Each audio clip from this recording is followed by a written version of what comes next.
Hi, T. Carlson here, and we're going to be doing a rock and roll action figure today. My friend Lynn got me this for my birthday. This is a figure of Gene Simmons from Kiss, the Demon from Best Action. This is my first toy from this company, although I've seen a lot of the stuff they've done, and even though they cover a lot of fictional franchises as well, they've also made figures of other rock stars as well, including Slash from Guns N' Roses and Angus Young from AC/DC. So we'll unbox Gene here, and I'll share my thoughts. Here's the top of the package. Nice Kiss logo right there. Here's the front of the package. Nice close-up of our demon friend there. Side of the box. Gotta have the iconic tongue-out pose. This is just a plastic side that looks into the figure. Here's a description of the figure, as well as a picture of the accessories that are included. Bottom's just got all the legalese that every toy has to have. And now let's crack them open. And he does have a sort of fire background in the package, and there's a Kiss logo on the bottom. It's a little hard to get this plastic door open and close. It doesn't want to stay shut, so that's a little disappointing. Here's the description that's on the package here. The Demon is the blood-spitting, fire-breathing rock and roll monster of Kiss, the legendary American hard rock band that formed in New York City in 1973. The band's rock anthems, bombastic live performances, and iconic face paint and outfits have made Kiss one of the world's best-selling bands of all time. And then, of course, right here, incredible sculpt details, 31 points of articulation, and a nice close-up of the figure there. It says right here, swivel bicep and thigh joint, double knee, shoulder, and elbow joints, ball joints for maximum posability. Get in the pit and play. So here he is on the plastic card. There's a top piece that we have to remove. It also comes with the, I'm guessing this is a sticker with the Best Action logo on it. It comes with two bases. He's got a more traditional base. These are a little too soft, so this is actually already kind of bent out of shape. There's a close-up of that. Then, of course, he has his signature axe base, because you gotta have that. I mean, it is the Demon after all. He has two sets of hands, one that's on the figure by default. He's also got these interchangeable open hands here. There's what those look like. And then he has a microphone stand as well, since of course the Demon takes lead vocals on several tracks. So here's the bottom piece, here's the stand. This just plugs into here. I think we got that in there okay. And then there's a tiny little microphone accessory here, and we'll put that into the mic stand. And there, the Demon's ready to play bass and sing. Now let's get him off the card.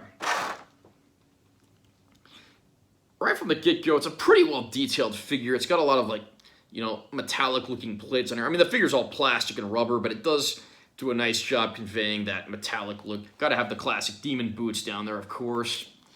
Back of the figure here. And then he's also got the little Demon wings that you can put in the slots on his back.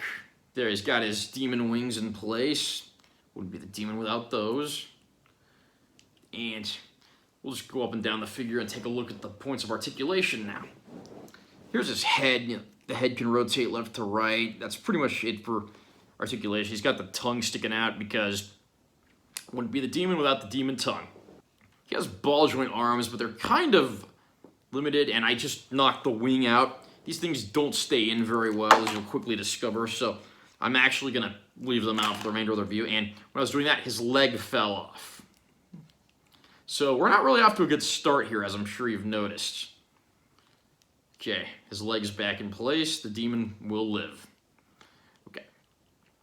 So again, the ball joints are a little restrictive. He's got that shoulder pad piece, and that kind of harms the articulation. But then these can, swing back and forth as well. His arms can also rotate just past the elbow. And then, on the elbows, there's articulation. Hands can rotate. Like I said, he does have one interchangeable set of hands. This hand here, I guess, is for gripping the neck of a bass. And this one, looks like he's got a pick in his hand. So these are the sets of hands we use for playing the bass guitars. And then he does have ball joint legs down here. It's Gene Simmons, but you almost kind of have him doing David Lee Roth moves here. And then legs can rotate just past his crotch area. And I just broke his leg off again. Okay, but yeah, as you can see here, his knees are articulated. And I'm not editing out all the parts of his leg falling off, just I do want to demonstrate that in this review. Nice close-up of his demon boots there. I've actually got my demon boot patch on my battle jacket here. Here's a close-up look at the back. Again, I did take out those wing pieces because those kept falling out. So now, why don't we try out some of the accessories? Of course, he's got his microphone right here. You can stand him right up next to the microphone. And I gotta say, Gene Simmons is a tall guy, and this mic seems like it's a little too short for him. This really probably should have been a little taller, or it should have been adjustable or something like that. Anyway, let's try out some of these bass guitars. We'll adjust his hands, get that in there. It is kind of hard to get his hands exactly where you want them to go when you're doing this. And then we got to get his picking hand here, try to adjust his hand to get it just right. And then, yeah, we got him holding the neck of the bass, got his picking hand down there. But like I said, these pieces are a little too soft. So like this bass is already bent out of shape. I mean, the real Gene Simmons would never play something that was bent out of shape or warped. And let's just, for kicks, try out his other bass now. And again, like I said, the neck's already bent out of shape just because of the nature of the figure. Yeah, I'm not really a huge fan of like guitars and basses with action figures because it seems like because of the limited nature of articulation and stuff like that, you never quite get them like right where you want them.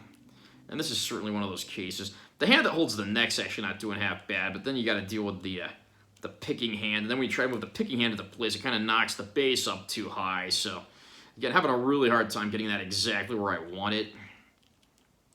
Okay, that looks decent right there, but it's just like I was never quite able to get this to be right where I wanted it to be. He does have the interchangeable hands, so why don't we try those out before we conclude this review. And when I pulled his arm out, his leg came off again. And there, now we got his open hands in place. So how do I feel about this figure of Gene Simmons? If you're just going to display it and put it on the shelf, it's perfectly adequate. If you're actually going to pick it up and move it around, it's not.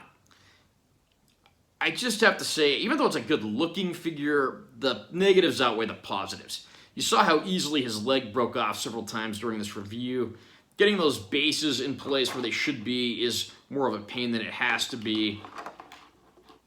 And then on top of that, you saw how easy it was to break the wings out of his back. You can never quite get the articulation to do just what you want, especially when he's holding the bases. And then you saw how bent out of shape they were, how easily misshapen they were, something that could easily have been fixed by making them out of a harder plastic or rubber. So as much as I love Kiss and Gene Simmons, I gotta say, take a pass on this figure.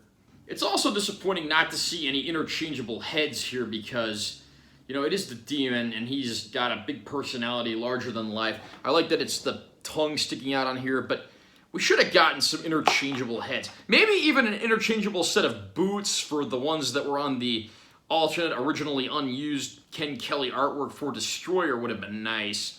That art was later, of course, used for the resurrected remix version of the album. But overall, I'm not too thrilled with this figure. I'll probably use it as a display piece, but that's about it. Are you a fan of Kiss and Gene Simmons? And have you picked up this figure from Best Action yet? Comment down below and let me know what you think. Also, remember to subscribe to my channel because I'm always posting new videos. And make sure you give this one a like if you found it helpful. I'm Taylor T. Carlson. See you next time.